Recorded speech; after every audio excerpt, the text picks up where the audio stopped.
Right answer क्या होगा आप सभी को बताना है। क्वेश्चन का राइट आंसर क्या होगा कि रहा है 35, 50, 63, फिर 82 है, फिर क्वेश्चन मार्क है, फिर आपका 122। क्वेश्चन का राइट आंसर क्या होगा आप सभी को बताना है। मिसिंग नंबर का पहला क्वेश्चन, सॉरी नंबर सीरीज का पहला क्वेश्चन है। तो इस क्वेश्चन को अगर हम देखें तो किस प्रकार कर सकते हैं आइए समझते हैं। अगर हम देखें दोस्तों 6 के स्क्वायर में, तो 6 के स्क्वायर को अगर हम -1 करते हैं तो देखते हैं कि 35 आ जाएगा। ठीक है, वहीं अगर मैं यहाँ पर देखूँ कि ये दोस्तों कितने का 7 का स्क्वायर बन रहा है, और 7 के स्क्वायर में 7 7 49 प्लस का कितना हो रहा है 1 हो रहा है। ठीक है, वहीं अगर मैं यहाँ पर आता हूँ तो 8 का स्क्वायर 64 होता है, और माइनस का अगर बंद करूँ तो कितना होगा दोस्तों 63 होता है। यहीं अगर मैं यहाँ पर आता हूँ तो 9 का स्क्वायर दो तो 81 होता है, प्लस का अगर बंद कर देते हैं तो 82 हो जाएगा। तो यहाँ पर क्या होगा दोस्तों, यहाँ पर दोस्तों 10 का स्क्वायर होगा, और 10 के स्क्वायर में भी अब की बार क्या होगा पहले प्लस, अब की बार -1, यानी कि कितना हो जाएगा 100 में से माइनस करेंगे 99। ठीक है, क्या इसी प्रकार इसमें भी हो रहा है जी सर। 11 का स्क्वायर आप करेंगे 121, प्लस का 1 122, बिल्कुल सही। तो यानी कि हमारा आंसर आ जाएगा 99। बोलो कितने लोगों को ये बात समझ में आ गई? अगर समझ में आ गई है तो एक बार लाइक ज़रूर करेंगे। दोस्तों बेहतरीन कंटेंट के साथ आपकी ये क्लास है। देखिए आप सभी लोग ये क्वेश्चन समझ गए होंगे, बहुत ईजी क्वेश्चन, आप लोग इसे कर सकते हैं। चलें अगले क्वेश्चन पर चलते हैं। अगला क्वेश्चन आप सभी की स्क्रीन पर ये रहा, राइट आंसर क्या होगा आपको बताना है। कह रहा MDNJ, फिर आपको आई के, फिर अगला क्या होगा, यानी जिस प्रकार से इनमें संबंध दिया गया उसी प्रकार से इसमें आपको संबंध ढूंढकर इसमें अगला वाला शब्द बनाना होता है। इसे हम लोग एनालॉजी के अंतर्गत रखते हैं। तो क्या होगा इस क्वेश्चन का राइट आंसर। अगर आप यहाँ पर देखते हैं M और D, उसके बाद दोस्तों देखते हैं यहाँ पर N, और यहाँ पर देखते हैं Z। तो ये अगर आप देखें तो ये तो विपरीत हैं दोस्तों, एक दूसरे के क्या हैं विपरीत हैं, ये एक दूसरे के विपरीत भी हैं, और प्लस का बन भी हो रहा है। MN प्लस का बन भी हो रहा है, ये भी आपका एक तरीका है।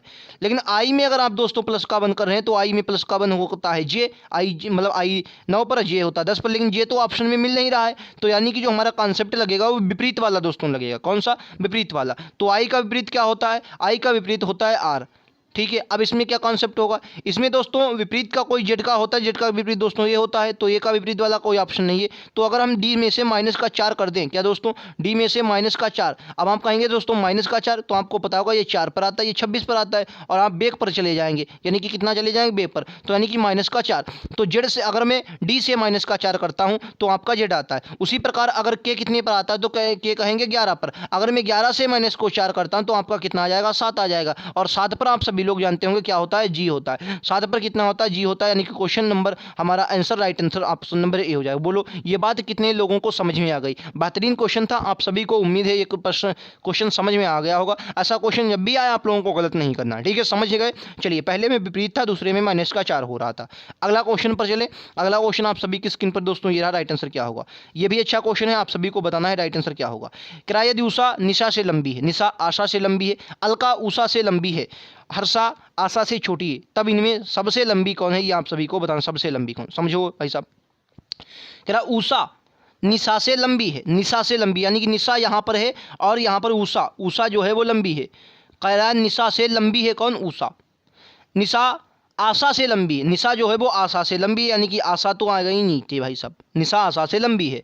अलका, अलका उषा से लंबी है, तो अलका जो है अलका उषा से भी लंबी है, यानी कि अलका यहाँ पर आएगी, अलका, अलका उषा से लंबी है। हर्षा आशा से छोटी है, आशा ये रही और हर्षा इनसे भी छोटी, यानी कि सबसे लंबी कौन, सबसे लंबी कौन सी दोस्तों, अलका। राइट आंसर क्या होगा, ऑप्शन बी। समझ गए आप लोग, बहुत ईजी क्वेश्चन था, उम्मीद है आप सभी ने कर लिया होगा। ठीक है दोस्तों, अगले क्वेश्चन पर चल दें। अगला क्वेश्चन आप सभी की स्क्रीन पर दोस्तों ये रहा, राइट आंसर क्या होगा आप सभी को बताना है। कह रहा है ये 3 दोस्तों एक तरह के हैं, 3 एक ही तरह के होंगे कोई, ठीक है, 3 क्या है एक ही तरह के हैं, चौथा अलग है, उसी चौथे को आपको छांटना होता है। चौथा क्या है अलग है, उसी चौथे को छांटना होता है, वही आपका क्या हो जाएगा दोस्तों, वही आपका आंसर हो जाएगा। ठीक है दोस्तों, बताइए क्या होगा, आप सभी को बताना है। इजी क्वेश्चन है, आप लोग उम्मीद है बहुत अच्छे से करेंगे, मुझे तो समझ में आ रहा है, लेकिन आप लोगों को भी समझ में आना चाहिए। बताएंगे इस क्वेश्चन का राइट आंसर दोस्तों क्या होगा। चलिए मैं भी आप सभी को बता देता हूँ, समझिएगा कैसे करेंगे दोस्तों। अगर आप यहाँ पर आते हैं तो अगर मैं 14 की 2 गुणा मल्टीप्लाई में या इधर लिखता हूँ ताकि आपको समझ में आए, क्या बोलेंगे दोस्तों। अगर मैं लिखूँ 14 और 14 की मल्टीप्लाई करवा दूँ 2 में, 14 दूनी 28 और प्लस का कर दूँ 1, तो क्या मुझे 29 मिल रहा है, तो आप कहेंगे सर बिल्कुल मिल रहा है। उसी तरीके से मैं 14 लिखूँ, 14 की मल्टीप्लाई करवा दूँ 3 से, 14 3 42 हो जाएगा। अगर प्लस का 1 कर दूँ तो मुझे मिल रहा है 43। बोले क्लियर है आप सभी को। अगर मैं यहाँ पर आता हूँ तो 15 गुणे का आपका हो जाएगा 2, 15 2 आपका 30, 15 दूनी 30, प्लस का 1 करेंगे कितना आ जाएगा 31 आ जाएगा। आप कहेंगे बिल्कुल आ रहा है। उसी तरीके से आपका 15 15 3 45, प्लस का 1 करेंगे कितना आ जाएगा 46, यानी कि ये भी हमारा सही हो रहा है। अगर यहाँ पर आएंगे दोस्तों 13, 13 दूनी कितना हो जाएगा 26, प्लस का 1 करेंगे दोस्तों कितना हो जाएगा, प्लस का कितना करेंगे 1 करेंगे आपका हो जाएगा 27। क्लियर है आप सभी को। वहीं अगर हम 13 की पावर गुणा करेंगे 3 से, 13 39, प्लस का 1 कितना आ जाएगा 40। बोलोगे समझ में आ गया होगा आप सभी को। इसी तरीके से यहाँ आओ, 18 से कितनी की मल्टीप्लाई 2 की, 18 दूनी कितना हुआ दोस्तों 36, प्लस का 1 करेंगे कितना होगा 37। लेकिन यहाँ पर आते हैं दोस्तों क्या होगा 18, 18 3 कितना होगा 54, 54 में प्लस का 1 करेंगे कितना होगा 55। लेकिन आपको क्या दिया गया है दोस्तों 52, तो यही आपका राइट आंसर हो जाएगा। बोलो अलग दिया गया है नहीं दिया गया। बोलो पूरा कॉन्सेप्ट आप सभी को उम्मीद है समझ में आ गया होगा। यही क्वेश्चन था, आपने अच्छे से समझा होगा। बोलो समझ में आया दोस्तों नहीं आया, बताएंगे क्या आप सभी को समझ में आ रहा है ये क्वेश्चन। अच्छा क्वेश्चन था। पहले क्या हो रहा 2 का गुणा प्लस 1, फिर 3 का गुणा प्लस 1, लेकिन इस वाले में दोस्तों 55 आना चाहिए। क्वेश्चन में इसमें 52 दिया गया है। समझ में आप सभी को आ गया होगा। चलिए नेक्स्ट क्वेश्चन चलते हैं। अगला क्वेश्चन ये रहा आपकी स्क्रीन पर। क्या एक विशिष्ट कोड में CONGO को RZPRD लिखा जाता है तथा TREAT को UQGWX लिखा जाता है, तो उसी कोड भाषा में फ़ोन को क्या लिखा जाएगा, क्या बोलेंगे। अच्छा क्वेश्चन है, कैसे करेंगे आइए समझते हैं। मैं थोड़ा छोटा कर देता हूं ताकि आपको मैं समझा सकूं। आइए समझते हैं। देखो क्या होगा दोस्तों। अगर मैं बात करूं CON की, क्या बोलेंगे कांगो, यानी कि CONGO, और यहाँ पर मैं लिखता हूँ R, क्या बोलेंगे RZPRD, तो क्या होगा आइए समझते हैं दोस्तों।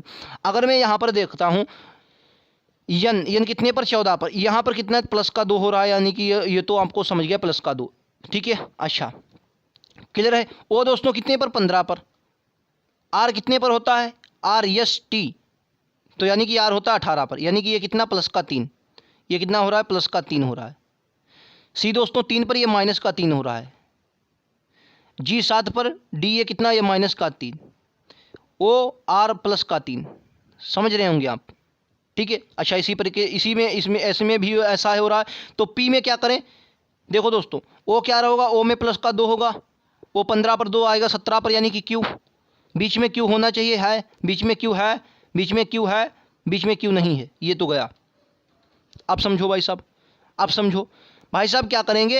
अगर आप यहाँ पर देखेंगे तो क्या हो रहा है, तो आप कहेंगे भाई साहब यहाँ पर देखिए, अगर आप क्या करेंगे ये एच है, एच का इधर आएगा क्योंकि इधर के ओ का इधर आया, और क्या हुआ प्लस का 3, तो एच में अगर प्लस का 3 करेंगे तो कितना होगा, एच आता है कितने पर बताओ, एच कितने पर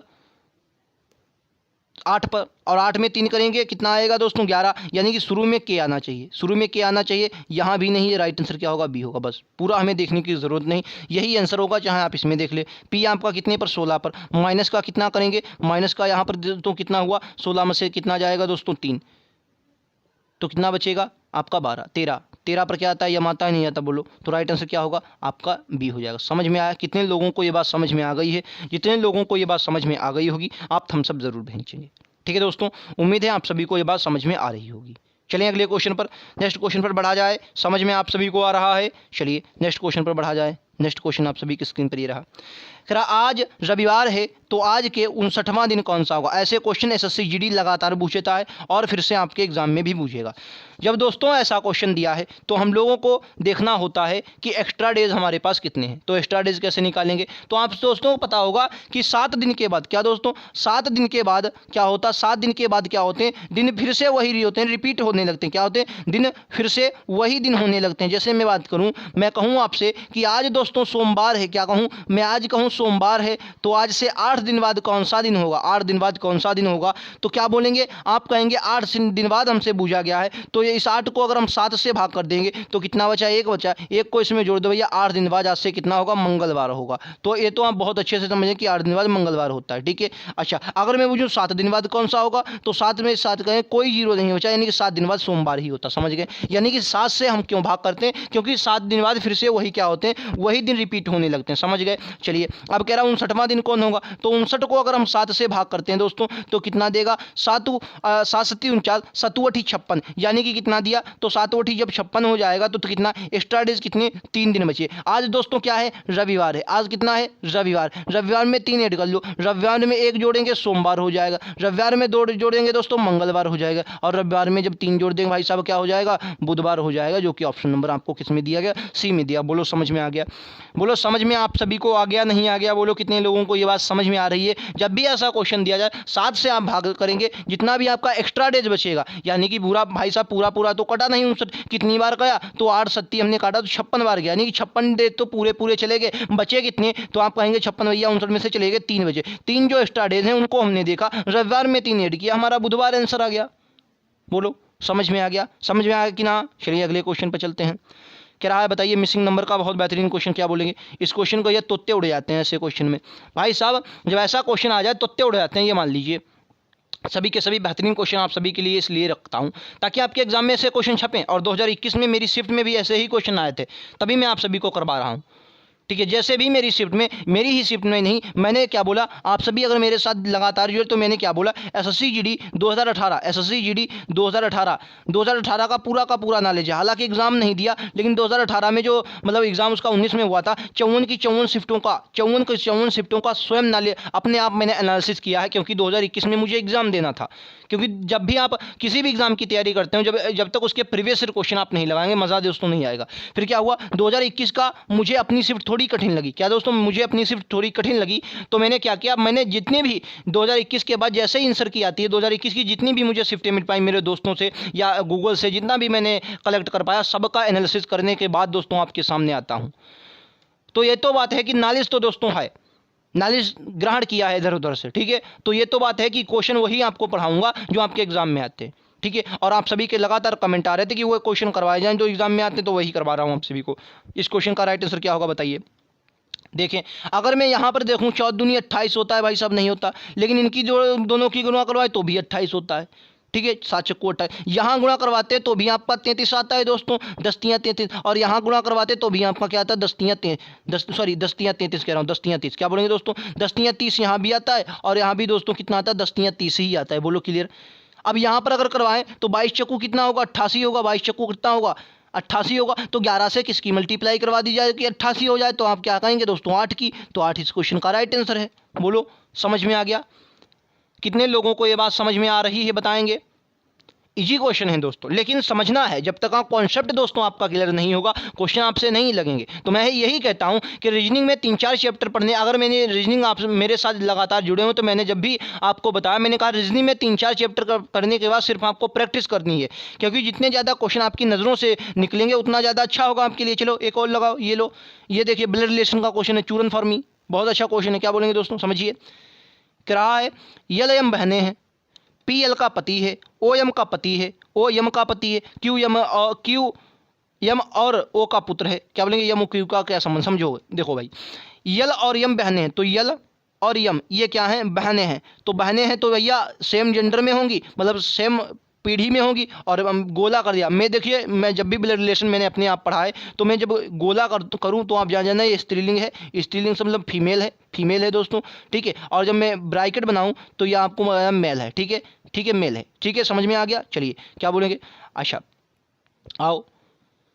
अब कह रहा पी यल का पति है, जब यल का पति कौन है दोस्तों, पी तो पति है, तो यानी कि जेंडर इसका क्या होगा, मेल होगा। और एक पीडी, सॉरी ये पीडी नहीं, ये तो पति, ये दोस्तों पति में क्या होता है, हम 2 जोड़े बनाते हैं, क्या कि इसका जोड़ा है, तो यानी कि पी है और पति यल का पति, तो 2 जोड़े सेम जेंडर में होगा। अब क्या कह रहा, ओ यम का पति, जो ओ है वो यम का पति, यानी कि ओ जो दोस्तों होगा वो यम का पति होगा, ठीक है, सेम जेंडर में होगा, मतलब सॉरी सेम जनरेशन में होगा, मतलब सेम पीढ़ी में होगा। कह रहा क्यू यम और ओ का पुत्र है, क्यू जो है वो यम और ओ का क्या है, पुत्र है, तो इसके नीचे हमने क्या बना लिया, क्यू बना लिया। और क्या है जेंडर इसका क्या है, मेल है, तो मेल क्या है, डिब्बे में मतलब वर्ग में हमने बना लिया, ठीक है। अब कह रहा यल और क्यू का क्या संबंध है, भाई साहब इजी क्वेश्चन, यल और क्यू का क्या संबंध होगा, यल और क्यू का, तो हमेशा याद रखना है, जवाब हमेशा उत्तर उसी का देना है, उत्तर उसी का दोस्तों देना जिसके साथ का लगाओ। का किसके साथ लगा है दोस्तों, क्यू के साथ, यानी क्यू का क्यों कौन है? ये लड़का, तो ये लड़का कौन है? मौसेरा भाई। भाई साहब भाई तो नहीं होगा, यानी क्या? जीजा, भांजा, या भांजा कह सकते हैं। हालांकि भांजा कह सकते हैं क्योंकि ये क्या है, ये इसकी क्या है, मौसी है, मतलब ये माँ है। ये दोस्तों जो क्यू है, यम क्या हो जाएगी? क्यू की माँ हो जाएगी। और माँ की बहन दोस्तों क्या होती है? मौसी होती है। मौसी, मौसी होती है, मौसी। तो मौसी का मतलब भतीजा भी बहुत से लोग कहते हैं, इसको भांजा भी आप लगा सकते हैं। राइट आंसर क्या हो जाएगा आपका? भांजा। देखो पुत्र तो होगा नहीं, क्लियर सी बात है। मौसेरा भाई भी होगा नहीं, और जीजा भी होगा नहीं, तो राइट आंसर भांजा भी बचा। क्योंकि अपन लोग अपने एरिया में, अगर आप ग्रामीण इलाके से बिलोंग करते हैं तो क्या कहते हैं, जो मामा होते हैं वो भांजा कहते हैं अपने बहन के बेटे को, और जो बहनें होती हैं मतलब मौसी होती हैं वो भतीजा कहती हैं। फिलहाल आप भांजा भी इसमें लगा सकते हैं। राइट आंसर क्या होगा? विकल्प उत्तर सी होगा। कह रहे हैं आप सभी को ये बात, आप सभी को फिलहाल आपके इलाके में क्या कहते हैं ये हमें ज़रूर कमेंट बॉक्स में बताएं, ताकि मुझे भी पता हो सके। ठीक है, ये कमेंट बॉक्स में आप ज़रूर बताएं। फिलहाल मुझे तो लगता है कि भतीजा ही कहते हैं मेरी एरिया में। ठीक है, फिर भी जो भी आपका हो, फिलहाल भांजा इस क्वेश्चन का राइट आंसर है। चलिए अगले क्वेश्चन पर चलते हैं। अगला क्वेश्चन आप सभी की स्क्रीन पर ये रहा। ऐसा क्वेश्चन मेरी शिफ्ट में एक आया था, तभी मैं आपको करवा रहा हूँ, छूटेगा। सही बता रहा हूँ दोस्तों, अगर आप मेरे साथ प्रैक्टिस में जुड़े हुए हैं तो न्याय निगमन से क्वेश्चन आपका कतई बिल्कुल नहीं है, और एक क्वेश्चन 100%, क्योंकि एसएससी दोस्तों क्या कर रही है, लॉजिकल की तरफ बढ़ रही है। आपको ऐसे क्वेश्चन जरूर पढ़कर जाना है। वे नारेक से क्वेश्चन एक आपको जरूर देखने को मिलेगा, और लॉजिकल रीजनिंग से क्वेश्चन। और मुझे लगता है, हालांकि पिछली बार नहीं, हो सकता है आपको इस बार इनक्लूडिटी जो होती है, असमानता, वो भी पढ़कर जानी है, क्योंकि एसएससी अपना लेवल दोस्तों इंक्रीज कर रहा है। पिछली बार जीएस में दोस्तों तोते उड़ा दिए। जिसने भी एग्जाम दिया, मैंने खुद दिया, मुझे पता है, जिसने भी एग्जाम दिया उससे पढ़कर भाई पूछ के जाना जीएस में क्या किया था। आपको मिल ही जाएगा, कोई ना कोई आपको मिल जाएगा जिसने एग्जाम दिया होगा 2021 का। एसएससी जीडी तोते उड़ा दिया भाई सब जीएस ने। तो आपको हमेशा दोस्तों एक स्टेप पढ़कर ऊपर पढ़कर जाना है। चलिए आइए समझते हैं। पहले हम लोग चित्र इसका ड्रा करते हैं। ठीक है दोस्तों, जो लोग, कुछ लोग आपको 50% वाला पढ़ाते होंगे, मेरे भाई सब समझ में से वो बाहर है 50%। मैं आपको जिस तरीके से बताऊंगा, जैसा कई किताबों में बहुत बेस्ट कॉन्सेप्ट के साथ, आइए समझते हैं कैसा है, समझिएगा। कह रहा है सभी कागज पीले हैं, यानी कि मैंने क्या बनाया, ये कागज हैं। अब इन कागजों को क्या कह दिया, जो सभी कागज हैं दोस्तों ये क्या है, पीले हैं। ये क्या मैंने पी बना दिया, यानी कि पीले हैं। सभी कागज क्या हैं दोस्तों, पीले हैं। अब क्या करा, सभी पीले समाचार हैं, यानी कि जो पीले हैं ये क्या है दोस्तों, ये सभी पीले क्या हैं, समाचार हैं। तो मैंने सम लिख दिया, यानी कि समाचार हैं। अब क्या करा, कुछ समाचार राष्ट्रीय पत्र हैं, यानी कि कुछ समाचार क्या है दोस्तों, ये समाचार जो होंगे इनका कुछ इतना क्या है, ये राष्ट्रीय पत्र हैं। कुछ समाचार पत्र राष्ट्रीय हैं, तो मैंने ये राष्ट्रीय लिख दिया। क्या लिख दिया, राष्ट्रीय लिख दिया। अब दोस्तों हमेशा याद रखना, कुछ मैं बातें आप सभी को बता दूं, ऐसा जब भी क्वेश्चन आए, जब दोस्तों कथन सभी पॉजिटिव हैं, देखिए यहाँ पर कहीं पर नहीं लगा है, नहीं लगा है, मतलब नहीं वाला है। जब कथन पॉजिटिव हो तो जो निष्कर्ष निगेटिव होता है वो अपने आप गलत होता है, ये अपने आप गलत हो जाएगा, ये अपने आप गलत हो जाएगा। कैसे किया, ये हमेशा ये कॉन्सेप्ट होता है, हमेशा याद रखना। जब कथन दोस्तों पॉजिटिव दिए गए हों तो जो निष्कर्ष होता है वो अगर निगेटिव आ जाए तो वो पहले ही गलत हो जाता है।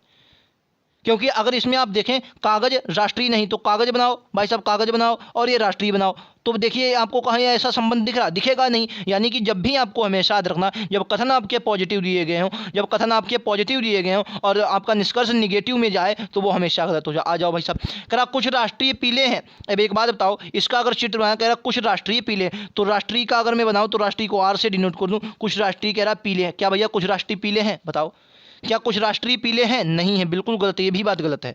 कुछ राष्ट्रीय पीले नहीं है। कह रहा कुछ समाचार पत्र कागज हैं, कुछ समाचार पत्र कागज हैं, भाई साहब कागज हैं, कुछ समाचार पत्र क्या है, कागज बिल्कुल हैं, तो राइट आंसर क्या होगा, बी होगा।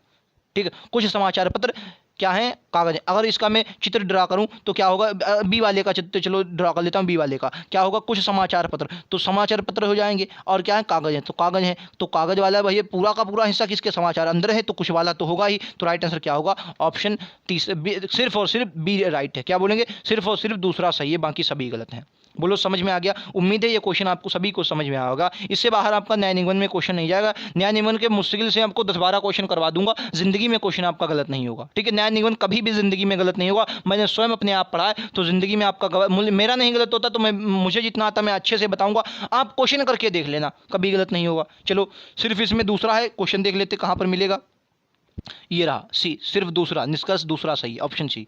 ठीक है दोस्तों, चलिए अगला क्वेश्चन, ये रहा आप सभी की स्क्रीन पर। अगला क्वेश्चन प्रश्न आकृति दी गई, आंसर आकृति आप सभी को छांटना है। इस क्वेश्चन का राइट आंसर क्या होगा आप सभी को बताना है। राइट आंसर क्या, प्रश्न आकृति राइट आंसर। तो देखो भाई साहब, इसमें आ जाओ, बहुत ही देखो, पहले क्या था, इस तरफ आया गोला, ये गोले से ऐसे ही अपनी भाषा में समझो भाई साहब। ये 90 डिग्री वाले कोण हमें समझ में नहीं आते। आप भैया 90 डिग्री हमें मालूम ही नहीं क्या होता है, 270 डिग्री क्या 80 डिग्री हमें नहीं मालूम। हम तो भैया ऐसे जानते हैं, हमारी नजरें कमजोर बढ़िया हैं। कैसे करेंगे भाई साहब, अगर आप अपने आप देखेंगे ये एक डिब्बा इधर आया, फिर उसके बाद ये डिब्बा इस कोने पर आ गया, समझो। अपनी भाषा में समझो, अपनी भाषा में। किताब क्या कहती है, 90 डिग्री लिखा हुआ, कुछ भी लिखा हुआ, हमें कुछ नहीं मालूम। हमें इतना मालूम है कि पहले भाई साहब डिब्बा इधर था, अब की बार डिब्बा इस कोने में आ गया, तो इस वाले में डिब्बा दोस्तों इस कोने पर होगा, तो जाहिर सी बात है अब की वाला जो इस बार का डिब्बा बनेगा उसमें इस वाले कोने पर होगा नहीं होगा? बोलो, अपने आप समझो। किताब क्या कहती है कुछ भी नहीं, मतलब हमें अपने आप समझना है भाई साहब। बोलो, इतना समझ में आया कि पहली बार भाई साहब क्या हुआ, पहली बार आपने क्या देखा, पहली बार आपने देखा कि डिब्बा इस तरीके से था, फिर अगली बार डिब्बा इस कोने में आया, यानी कि इस वाले में अगर यहाँ है तो इस वाले में डिब्बा यहाँ होगा भाई साहब, इसमें डिब्बा यहाँ नहीं है, इसमें डिब्बा भाई साहब नीचे है, और डिब्बा हमेशा ऊपर होगा, क्योंकि इसमें ऊपर है तो इसमें भी ऊपर होगा। तो भैया इन दोनों में मिला, इस कोने पर है। लेकिन एक बात और भी समझो, अब देखो पॉइंट वाला क्या खेल है, इतना आप समझ गए, इतना समझ गए कि ये तो दो आंसर हो ही नहीं सकते। अब पॉइंट वाला समझ लो, अब पॉइंट वाला समझ लो। अब पॉइंट वाला क्या, देखो भाई साहब, ये पहले पॉइंट यहाँ था तो इसके विपरीत था, क्या बोलेंगे, विपरीत था। यहाँ पॉइंट, इससे दूरी पर पॉइंट, यहाँ पॉइंट, इससे दूरी पर पॉइंट। अब क्वेश्चन इन्हीं दो में से होगा। एक बात बताओ भाई साहब, क्या आसपास हो सकते हैं? पास पास देखो, यहाँ है, नहीं है, ये भाई दूर दूर है, यानी कि ये वाला बिल्कुल सही है, सी वाला बिल्कुल सही है। बोलो, किसी को इसमें डाउट हो तो बताओ यार। किताबों में आपको बहुत सी किताबों में क्या दिया, जब सोल्यूशन देता 90% घूमो या 80% घूमो, हमें उससे क्या मतलब यार? हमारी आंखें बढ़िया हैं, हम अपने आप देखेंगे। देखो फिर से समझ लो भाई साहब, ये डिब्बा इधर था, फिर यानी कि डिब्बा उधर जाया दूसरी, तो इधर डिब्बा है तो अब की बार डिब्बा इधर आएगा, ठीक है, अब की बार डिब्बा कहाँ आएगा, इधर आएगा। अब देखो ये देखिए दूर दूर है, ये भी दूर दूर है, ये भी दूर दूर है, तो ये पास पास कैसे आ जाएंगी भाई साहब? ये दूर दूर रहेंगी, तो राइट आंसर क्या होगा, सी होगा। बोलो, क्लियर है आप सभी को? ये बात आप सभी को उम्मीद है क्लियर होगी। दोस्तों क्वेश्चन बेहतरीन थे, 10 ही क्वेश्चन थे, लेकिन इनमें अच्छे क्वेश्चन थे जितने भी मैंने क्वेश्चन लिए। उम्मीद है दोस्तों आप सभी को ये प्रश्न बेहतरीन लगे होंगे। पार्ट 2 आपको रीजनिंग का मिलेगा। अगर ये क्वेश्चन आप सभी को पसंद आए तो पार्ट 2 आप जरूर देखें। यही कहूँगा कि अगर आप SSC GD 2022-23 में झंडे गाड़ना चाहते हैं तो भाई साहब लग जाइए, मेरे साथ लग जाइए, कहीं भी लग जाइए, लेकिन लग जाइए। लेकिन हाँ, इतना जरूर कहूँगा कि मैं जो पढ़ाऊँगा दोस्तों कंटेंट के साथ आप सभी को बताऊँगा, क्योंकि मैं उन सब को अपने आप अपने तरीके से कर चुका हूँ। मैंने स्वयं पढ़ा है, मैंने अपने आप पढ़ा है, और अच्छे से आप सभी को बताऊँगा। ठीक है दोस्तों, तो मिलते हैं अगले वीडियो में। आज के लिए इतना ही। वीडियो पसंद आया हो तो लाइक से सब्सक्राइब जरूर करें। मिलते हैं अगले वीडियो में, आज के लिए इतना ही। थैंक यू दोस्तों।